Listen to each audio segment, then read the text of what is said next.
merayakan 3 Desember sebagai Hari Disabilitas Internasional, kita refleksi, kita lihat ke belakang.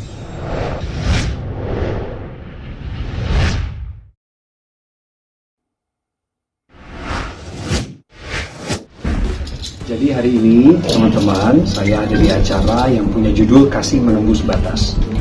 Ini adalah acara drama musikal. Jadi anak-anak difabel dan anak-anak yang pada umumnya tampil di depan panggung atau di atas panggung, mereka sudah latihan berbulan-bulan untuk menampilkan sebuah pesan. Pesannya adalah tentang kasih, toleransi, keberagaman, dan bahkan dalam keterbatasan seseorang, dia masih punya kelebihan. Nah, jadi pesan kebaikan ini dirangkum dalam cerita drama musikal sehingga nanti menjadikan kesempatan orang belajar dari drama ini. Anak-anak berkebutuhan khusus itu ada di sekitar kita loh. Dan mereka bukan orang-orang aneh. Mereka ini orang-orang istimewa. Karena Tuhan nggak pernah gagal merancangkan sesuatu di dalam hidup manusia. Jadi kalau Tuhan ciptain manusia, sempurna apa adanya. Tapi keunikan dia harus ada yang bisa menyadarinya. Begitu.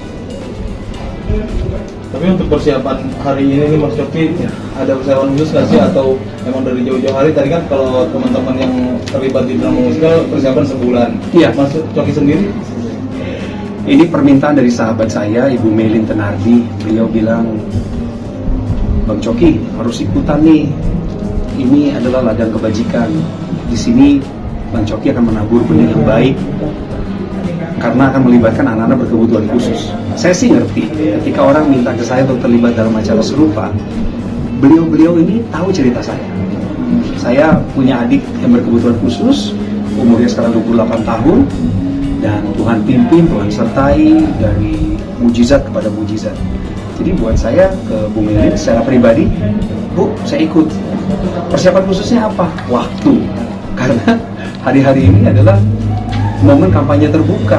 Kita semua kan disibukkan dengan kegiatan politik. Jadi saya harus siapin waktu, itu yang paling utama. Dan gak gampang untuk menyiapkan waktu di hari Kamis sore untuk mengisi acara seperti ini. Selebihnya bahan-bahan disiapkan, kami semua ada geladi, melakukan juga pengarahan, tidak ada yang terlalu sulit untuk dikerjakan. Mas Coki melihat banyak ABK-ABK sekarang kan artinya dianggap normal oleh misalnya kayak restoran, mereka mempekerjakan anak-anak ABK ini. Benar. Buat kamu sendiri seperti apa? Buat saya itu adalah penghargaan tertinggi kepada teman-teman kita, adik-adik, anak-anak kita yang berkebutuhan khusus. Mereka diberikan tempat untuk berkarya. Sebenarnya ada undang-undangnya. Sebenarnya itu hak dan kewajiban negara untuk menyediakan bukan hanya perlindungan, tetapi juga fasilitas.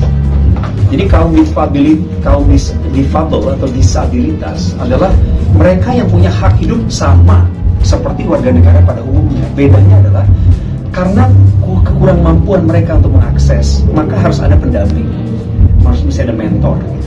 Jadi kalau ada perusahaan yang mempekerjakan teman-teman difabel, menurut saya mereka melakukan apa yang seharusnya dikerjakan oleh setiap penyedia lapangan pekerjaan. Selebihnya negara melindungi hak-hak mereka. Artinya ini juga kan merupakan hari difabel ya?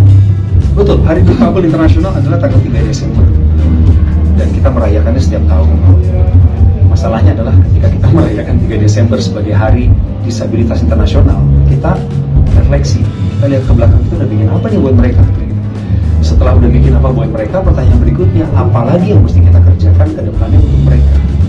Ingat loh, Tuhan kasih kita talenta, dan itu nggak ada pengecualian. Setiap orang lahir pasti ada talentanya, termasuk mereka yang berkebutuhan khusus. Tapi bagaimana dengan adik teman-teman? Maaf, interupsi. Kita harus. Kita sendiri sama adiknya seperti apa?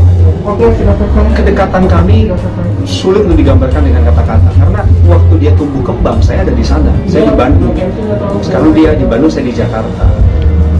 Sayangnya saya sama Citra, adik saya namanya Citra, teman-teman bisa lihat di Instagram saya bagaimana saya berkata-kata terhadap Citra.